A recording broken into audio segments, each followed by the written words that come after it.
أصدقائي، فكرت النهاردة نبتدي أو مش نبتدي، نعمل إيه في الحلقة دي؟ يعني إيه اللي نقوله؟ قلت طيب، الأغاني العاطفية كلها مبنية على فكرة الحب بشكل عام. يعني حد بيحب حبيبته، بيحب أمه، بيحب أخوه، بيحب وطنه، بيحب زهرة، بيحب أي حاجة. يعني المهم مبنية على الحب. طيب يعني إذا أساس الحركة الغنائية العاطفية هي كلمة بحبك. قلت طب ما تيجي نلعب على الأغاني اللي فيها كلمة بحبك، نشوف الحكاية إيه. لقيت أول غنوة طرقت لذهني غنوة شادية، بحبك، اسمها كده على طول. الغنوة دي كتبها شاعرنا الله يرحمه صالح جودة، ولحنها موسيقار الأجيال محمد عبد الوهاب، وزي ما قلنا غنتها السيدة شادية. الكلام كلام لذيذ جدا. بحبك وضحي لحبك أعز الحبايب، وعمري مكابر، وأقول وانت حاضر، وأقول وانت غايب. كله متقطع جاهز على طول، مشفي يعني. يجي كمان الاستاذ عبد الوهاب يقطع فوقه. يعني هو يقول لك وعمري مكابر، واقول وانت حاضر، واقول وانت غايب، فهو يخليها له وعمري ما اكابر، واقول وانت حاضر، واقول وانت غايب، يزود له التقطيع كمان. كل الكلام رقيق جدا الحقيقه، يعني رقيق وسهل وسلس وظريف جدا. اللحن حته لحن غريب حقيقي بقى.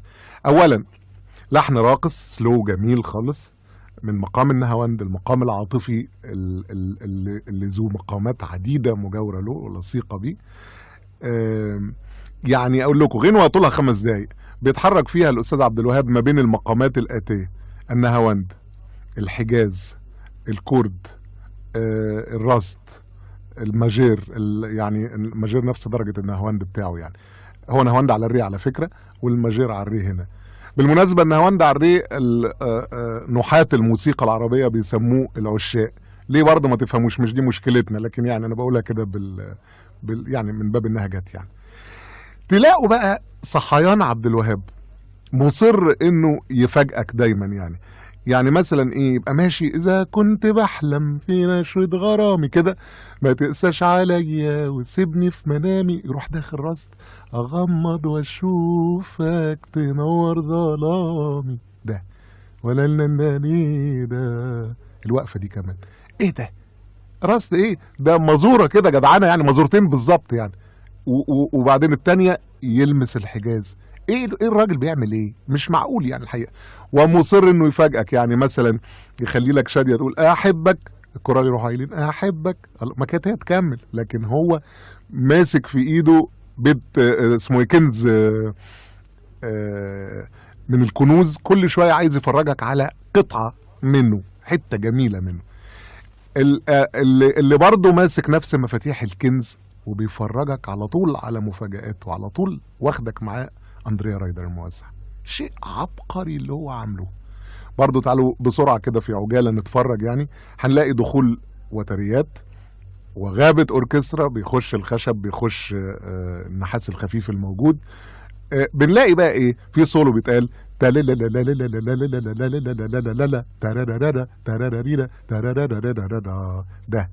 السولو ده مين اللي بيلعبوه؟ بيلعبوه الخشب، الكلارينيت والفلوت، وبينهم وبين بعض مسافه. الكلارينيت غليظ، الفلوت بيلعب حاد فوق، عاملين جو جميل جميل. تلاقوا بعد كده دخول جراند جامد جدا من الاوركسترا. تلاقوا بعد كده احبك با. مين اللي بيقول با؟ بيقولها الفاجوت، وبيقولها برضو البيكولو. آلة حادة جدا وآلة غليظة. طيب، بحبك با واحبك، المفاجأة تن تن بيانو. اشمعنى ما يكمل بنفس الآلات؟ لا، عايز دايما يفضل شادد انتباه المستمع. نفس الحكايه برضو بالنسبه اذا كنت بحلم. شوفوا التكثيف الاوركسترالي اللي هو عامله، اتفرجوا على شكل الحلم اللي عامله في مزورتين 3. يعني حاجه مخيفه رايدر الحقيقه. اداء شاديه بقى في الغنوه دي في خفه الدم، وفي الغناء اللي بجد. المطربه دي لو ما كانتش مطربه جامده ما تقولش تنور ظلامي بالسلاسه اللي بتقولها بيا دم السلم ده. ما يتقالش بالسلاسه دي الا من مطربه جامده. ناهيكم عن خفه دم شاديه، عن انها بتحطك في الموقف اللي هي فيه بشياكة وبحلاوة من غير ابتذال ومن غير أي حاجة تتعاطف معاها وتحس بيها كده يعني صوت منور. شادية له نور خاص جدا جدا وله سيطرة وله أسر برضه يأسر من يستمع إليه. الكلام زي ما قلنا فيهوش حاجات كتير، رقيق جدا وسهل ومتقطع وسلس وعايش الله يرحمه عم صالح جودة عايش في الفيلم. يقول لك وتخلف ظنوني في اخر الروايه. اخر الروايه دي طبعا عائده من ناحيه على الفيلم لانه كان بيشتغل غنوه في فيلم شرف البنت، ومن ناحيه تانية في اخر روايه حبنا، قصه حبنا يعني. المهم ارجو اني ما اكونش طولت على البونبونايه الجميله دي اللي اسمها احبك، واللي كتبها صالح جودة ولحنها محمد عبد الوهاب ووزعها اندريا رايدر وبتغنيها شادية.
وعمري ما أكابر وأقول وانت حاضر